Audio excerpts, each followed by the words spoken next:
Hey guys, I got an unboxing for you today. These are the 8-inch subwoofers that I just got by Rockford Fosgate. These are the Punch Stage 2, and I got the 2 ohm version. So these are dual voice coil, which means, check your wiring patterns that you would that would work well with your amp before you buy them to know if you need to buy, a 2 ohm or a 4 ohm setup. But I'm running 2 subs in this box over here and running my amp at 2 ohms. So I went ahead and got my 2 ohm subs, and I'm going to run it in a parallel and series combination wiring style. Now, you'll notice that in most of my videos I don't actually leave the things in the boxes because it just takes too long, but this is what you'll see when you first open it up, and then you just pull the sub out. It comes in nice plastic wrap just to protect it, and then make sure that you pull this out. You'll see that they've put markings there. Pull the styrofoam out because this trim piece is underneath and it would be a shame to throw that away. Also, the screws and the specialty tool is just a hex type deal because these screws aren't standard. They have the tool for them, which is different and unique, but I guess it prevents stripping, hopefully, is the idea. Now, these are the 8-inch version. Like I said earlier, they come in 8, 10, 12, and 15 inches.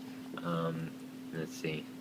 Here is the manual that it comes with, which is pretty nice. They go over all the specifications for the box sizes, sealed, ported, whatever you might want to build. It gives you all of the handling and all that.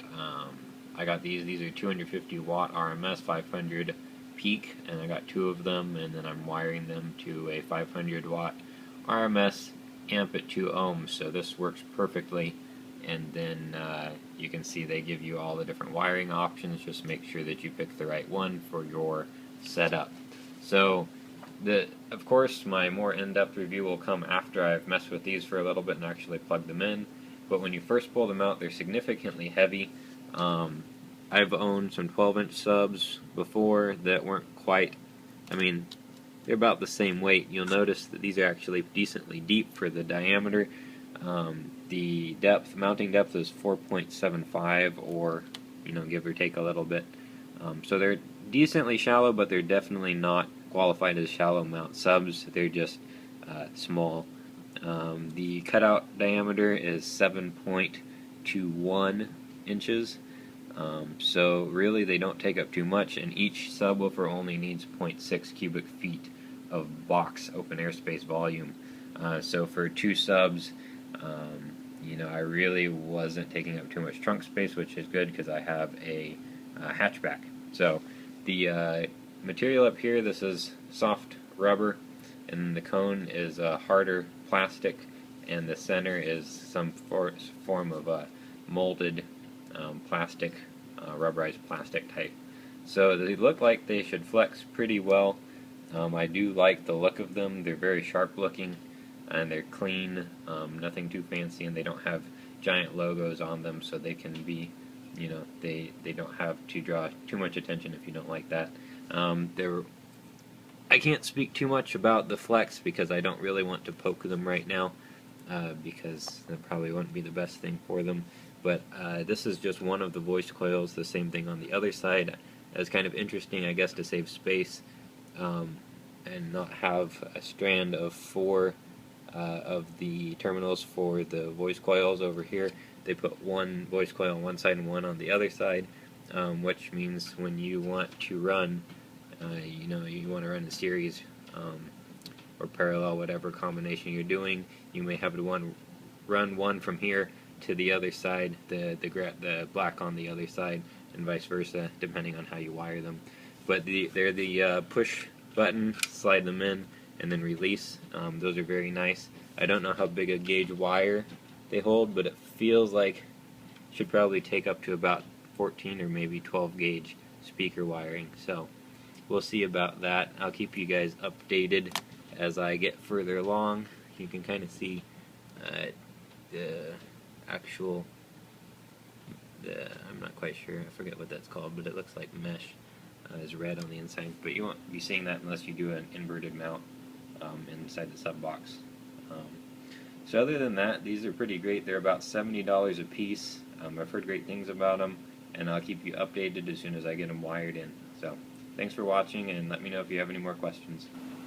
Okay, so those last 5 minutes may have not been exactly what you're looking for. I promise that I will be reviewing them in their entirety. This is more of like an overview type video.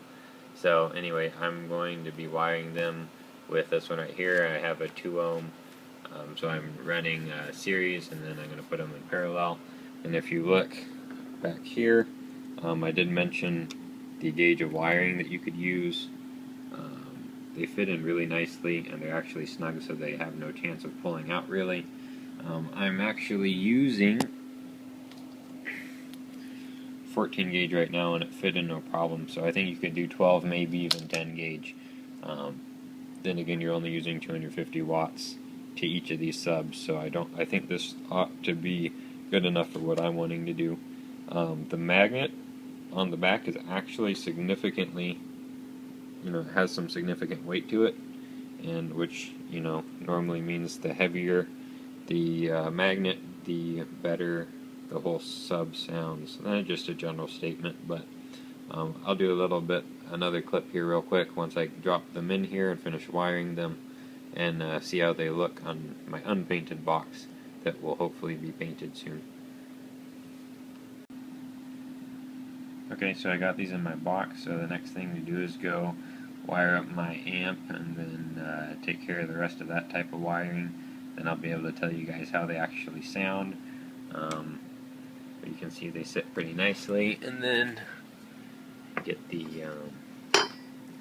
trim here, and that's what they look like. So pretty nice, pretty clean, simple. And the hardest part of installing these things was getting 2 strands of 14 gauge wire to go into the same receiver for one of the voice coils. Because of the way I wired it, I had to put 2 wires into 1 slot, so that was the hardest part. Other than that, everything is very easy and very fast. So these were pretty nice so far. Most of the molding looks pretty decent. There's a few parts you can see around here how it's kind of shiny. I think that's just the glue, which is okay as long as it's not on the actual speaker itself, and that stuff doesn't melt. So I'll take it through the full break-in cycle and then let you guys know how it went and how they sound.